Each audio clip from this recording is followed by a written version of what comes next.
working with the Jazz Ambassadors? I adore the Jazz Ambassadors. I adore them for a number of reasons. Number one, they're so professional. They're so good. They play. They go. And it's wonderful to have a jazz band that plays with an orchestra. You know, we do a lot of popular music at the Pops, obviously. And when you put together a jazz program, it can get a little bit difficult because you wonder, what are the 80 other musicians going to do?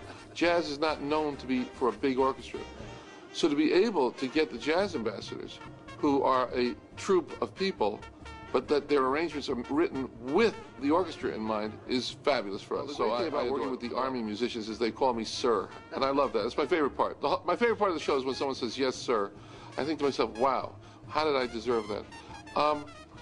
I don't know, you know, the caliber of your musicianship is fantastic. I mean, these people are the creme de la creme. I mean, this is not just because they're in the Army, you know, is one thing, but the fact that they are the finest musicians around. Right. And what kind of benefits do you think the Jazz Ambassadors group has for the public in general as far as seeing them? So the nice thing about working with the Jazz Ambassadors is, you know, you're getting something that's so professional, and I can feel very confident when I go out there knowing that they're there. I also think, personally, from my own feeling, I don't think that our government ever uses music as an ambassador as much as we should. There used to be a time when there was this incredible amount of going back and forth between nations. I think the Jazz Ambassadors playing tomorrow in Palestine would be spectacular. I think them playing in places that you normally don't play, you know what I mean? I think it would be great. Really feel that jazz is still a viable art form today? There are certain things that will never die. Jazz is one of them, you know? My love of desserts is number two. But number one, jazz is not, it's terrific. Now, the important thing is to play it well. Because you hear a lot of people playing jazz, and you go, give me my money back, you know what I mean? But no, it's wonderful. I think that's one of the reasons I always pick the Duke Ellingtons and the Satchwells, because it's forever. Right. You know? And I also noticed whenever we work together, you always seem to convey to the audience that you support the troops that are overseas. Always. And that's really always. important for us to hear. Absolutely, absolutely.